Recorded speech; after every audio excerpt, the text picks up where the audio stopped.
கதாநாயகன் சரத்குமார். சரத்குமார் கதாநாயகன், இன்னொன்று கதாநாயகனும் இருக்காரு. இந்த படத்தில் வந்து கதாநாயகன் வந்து மூர்த்தியின் கதாபாத்திரத்தில் ஒரு பெரிய ரவுடி, ஒரு இல்லீகல் பிஸ்னஸ்லாம் பண்ணுறவர், நிறைய அரசியல்வாதிகள்லாம் கைக்குள்ளே போட்டு வச்சுக்கிட்டு ஒரு இல்லீகல் பிஸ்னஸ் பண்ணுறவர், நல்லா பணக்காரர்.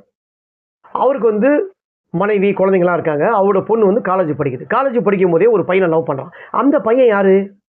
அந்த பையன் வந்து ரொம்ப வறுமை கோட்டத்தில் கீழே இருக்கவர். அவரோட அப்பா தான் வையாபுரி. அந்த மாதிரி வந்து லவ் பண்ணுறாரு. ஆனால் இது வந்து ஒரு கட்டத்தில் சரத்குமாருக்கு வந்து தெரிஞ்சிருது, என்னடா நம்ம எவ்வளோ பெரிய அந்தஸ்தில் இருக்கோம், ஒரு சாப்பாட்டுக்கே வழியே இல்லாத ஒரு பையனை போய் லவ் பண்ணுறாளே நம்ம பொண்ணு வந்து ஏன் இப்படி ரசனை போச்சுன்னு சொல்லி அவரோட மனைவியை கூப்பிட்டு பயங்கரமாக திட்டுவார்.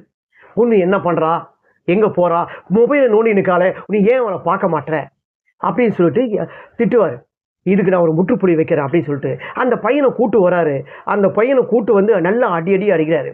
நடு கடல் போட்டில் வந்து வச்சு அவர் கொடுமை பண்ணுறாரு. போட்டில் கூட்டு போய் அந்த பையனை வந்து அடி அடித்து உள்ளே வந்து அடைக்கிறாரு.